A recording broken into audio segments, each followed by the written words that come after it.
Welcome to First Star Let's Chat, an athletic therapy podcast. I'm your host, James Gardner, certified athletic therapist, certified strength and conditioning specialist, yoga instructor, human being. This platform, for the pros, by the pros, anybody in the performance space, and beyond. Welcome here to share in the stories of professionals, experiences, journeys, learning along the way. It's a platform to connect, to network, and to be a part of a community that cares, with conversations that matter, experiences that resonate, and generate ideas, thought-provoking, organic dialogue, passionate pros. Brought to you as always by First Star Therapy, Mobility Tape, Epic, and Benchmark Athletics. In association with the Canadian Athletic Therapists Association. It's First Star Let's Chat, an athletic therapy podcast. Thanks for being here. Thank you for being a part of it.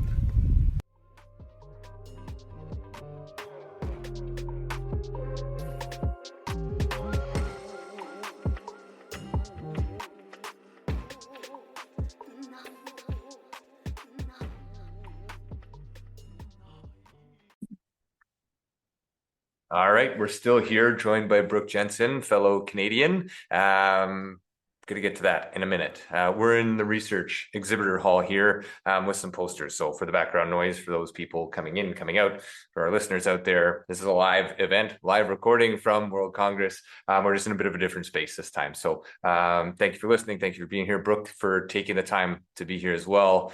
I want to start with takeaways from World Congress from you being here, and then I want to relay a couple things with your story back to our audience. Yeah, thanks, James. For my takeaways, we were just chatting, and it is that connection of the world and how small it is when you can, but it's actually huge. And so I just met someone who, in talking with them, they're from Japan, and someone that I worked with who had moved back to Japan knows them, and hey, the world just got really small. So it is making those connections.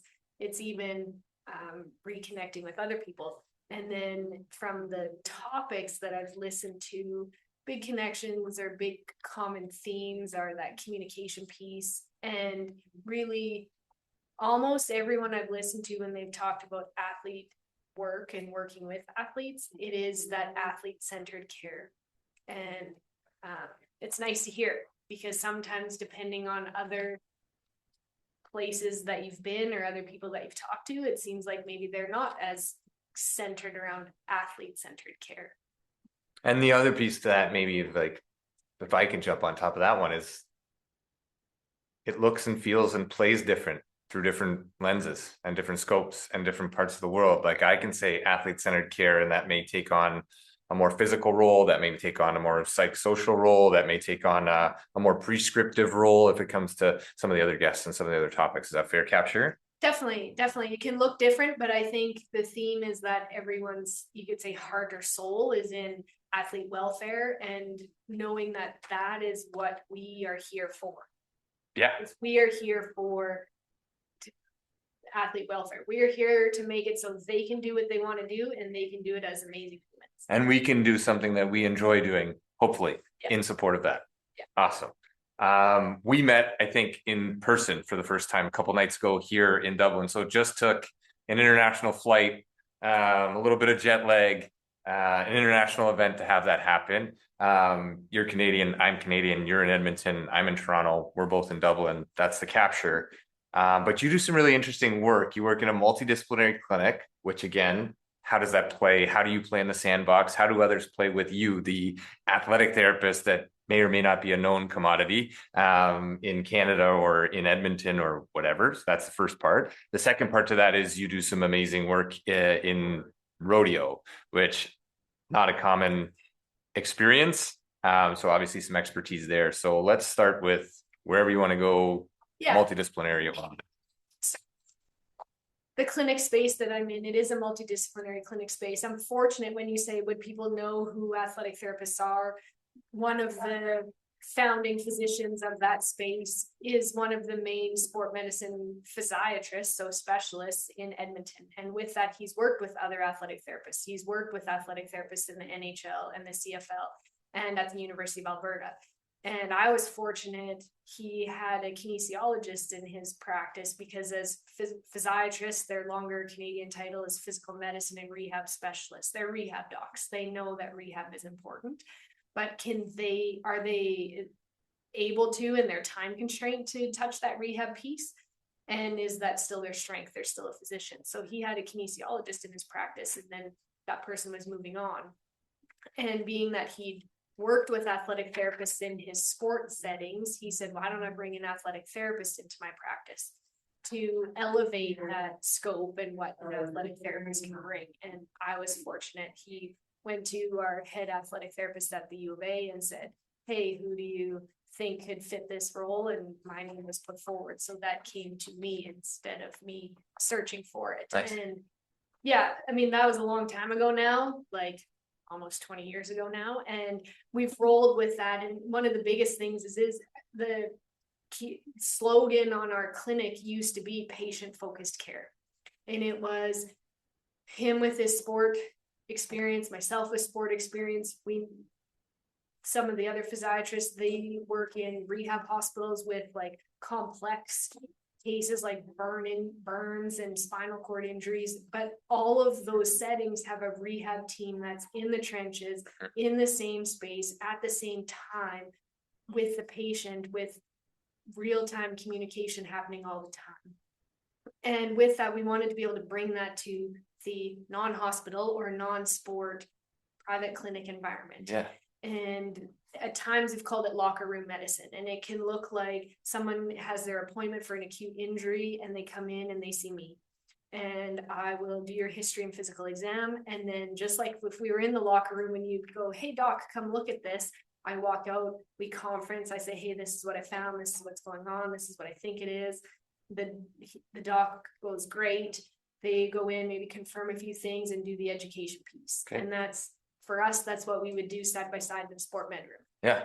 And so that's what we tried to bring to our clinic. And we've done it in acute injury, sport injury, concussion management, both acute and complex chronic pain management. We've used that model in varying forms over the years. Yeah, and plays well with others for our listeners out there as a key attribute, I think, to what we do. May not be received sometimes by other practitioners, that's to be said, or credentialed professionals, if there's not the recognition of what we do. And this is, or what we can do, or where we can be, how we can play, how we can pass the shovel or the rake or the whatever we're using in the sandbox, and utilize that in that multi-tiered care, interdisciplinary care.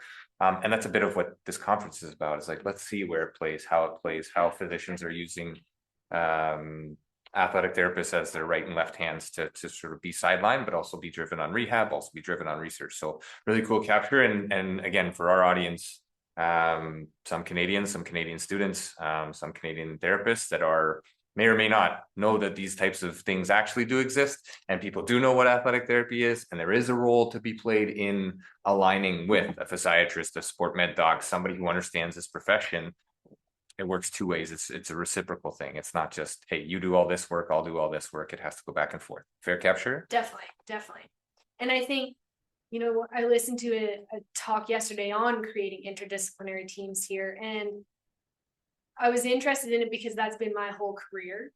But I also was like, hey, what else could you do and build on things? And I will give grace to the presenters. They're given 20 minutes here. So I feel like they're trying to touch a topic for us. Right. And it's like they only get to just touch it.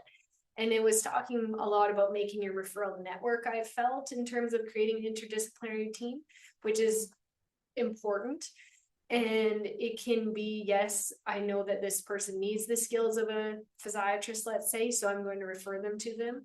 But I think what I've been fortunate to, the environment I've been fortunate to be in, is we're together at the same time with the patient at the same time, not necessarily separated care. That still can be collaborative, but I think there's a different level there. Yeah. Again, joined by Brooke Jensen. I want to jump in quickly and Yes. let's do this at another time from Canada, but I do want to touch on like rodeo Yes. and some of the capture through conversation is like, this is a whole bunch of different sports kind of combined into one. I got to be doing something and another thing. And then as a therapist, you got to be looking at whatever. Yeah. So I'm part of the Canadian Pro Rodeo sport medicine team. And how I got there, I mean, I come from a rural ranching background. I went to school in Calgary for Mount Royal, and the founders of our team were my professors. So they kind of recruited us out of school and said, hey, you fit this. But when we're there, in some ways, it's like working any other sport. You're there, you're doing pre-game or pre-performance care, which could be taping or injury care. Then you're on the sideline of the arena. If something happens, you're the first ones in. Yeah, but there's really big things involved with this too, the animal piece and yeah. It's just make sure the scene is safe to enter, make sure the animal is out of the way. But yeah, for those of you who don't know rodeo, in professional rodeo, there's 7 major events. We have what are called a rough stock events. So that's someone riding a rough stock animal, which is your bucking bulls or your bucking horses. There's 2 horse events and 1 bull event. And then we have our timed events, which is roping and steer wrestling and the barrel racing. So you have, roping, they're like throwing athletes. So you can use your throwing sport things you learned and help with them. Rough stock athletes, that's a world of its own. And I come from a timed event background, so that I already knew and loved. Over the years, I've learned to appreciate the rough stock events. It can be intense. You've got big forces, big animals. So that can create some big injuries. Yeah.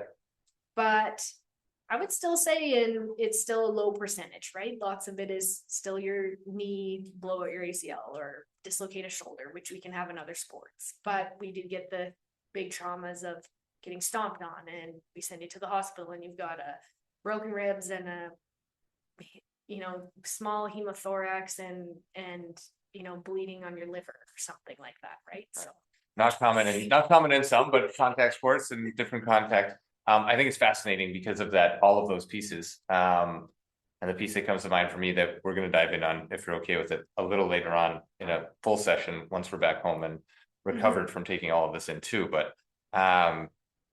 it's the rehab piece of like, how do I get somebody back to being able to do that once they've dislocated a shoulder when right? It's the UCL and throwing. Yeah. We know that biomechanically you're set up to blow that thing out. We have to have mitigative strategies for sure. But once it's happened, you're going to go back and repeat what you just did. So what does rehab look like, right? Yeah. There's a lot of different factors to be aware of. Sometimes I think we can get too complex and we want to stay with the basics at first too. We know that regardless of injury or what they need to do, you need range of motion, you need strength, you need coordination, and you need neuro control. So then I think once you have those basics, sure. Now let's get complex and let's worry about the capacity that you need because you're strapping yourself to a 2,000-pound bull. Yep. We've started to do some cool things in that area, and I say now we have more athletes in rodeo than cowboys, whereas when I started we had more cowboys and less athletes. Okay. All right. Well, I mean, great. That's the idea. It's like transition over. It's a sport. It's a competition. So as competition is involved and winning is a thing and all of these things, you have a greater support network, support team from the sports medicine side. Yeah, no, I'm just sort of thinking as you walk through that of, pretty tough to practice reps and just tell a bull what you want it to do. Yeah, but they have things. So there are simulators. So it's, a machine that's been made, a bucking machine. Some of you may have seen them, in a bar somewhere, but they use them as their simulators. Yeah. They also have the practice pen bulls, which we can't control an animal at any point, but that one might be a, junior high level difficulty. Okay. And then you can get to the high school level difficulty, and then you can get to the pro level difficulty. So even if pro athletes coming back, they might jump on the junior high bull after they've come from the simulator. Okay. All right. Interesting. Right, yeah. Yeah, I think no bull on that one. Very cool. Okay, Brooke Jensen from Edmonton. You started with takeaways, obviously. Have we met expectations here at World Congress? Exceeded? all of the above, some of one, some of the other. Again, really appreciate your time and truly appreciate meeting you and getting to learn a little bit about what athletic therapy is in my own country and where it's being utilized and how it plays and where it plays. Because I think one of my takeaways, it's not about me, but is to drive that outward to other people so that we can see that we have value across the globe in lots of different ways to do it. But over to you to close it out. To our listeners, we'll put up some contact information for you. Yeah. I mean, thank you, James. I could echo everything you just said there on that closeout. I would say this is the first athletic therapy conference I've attended, world or Canada. So it's hard to have expectations. And I tried to come in with a clean slate and go, hey, what's this experience going to be? With that, it's been great. And I'm looking forward to the rest of the next few hours that we have. Awesome. Well, enjoy it. Enjoy Maynooth. It's been great to have Artie as a host in this city, in this country. Been very welcoming. So enjoy the evening. Enjoy the rest of your time here. Thank you.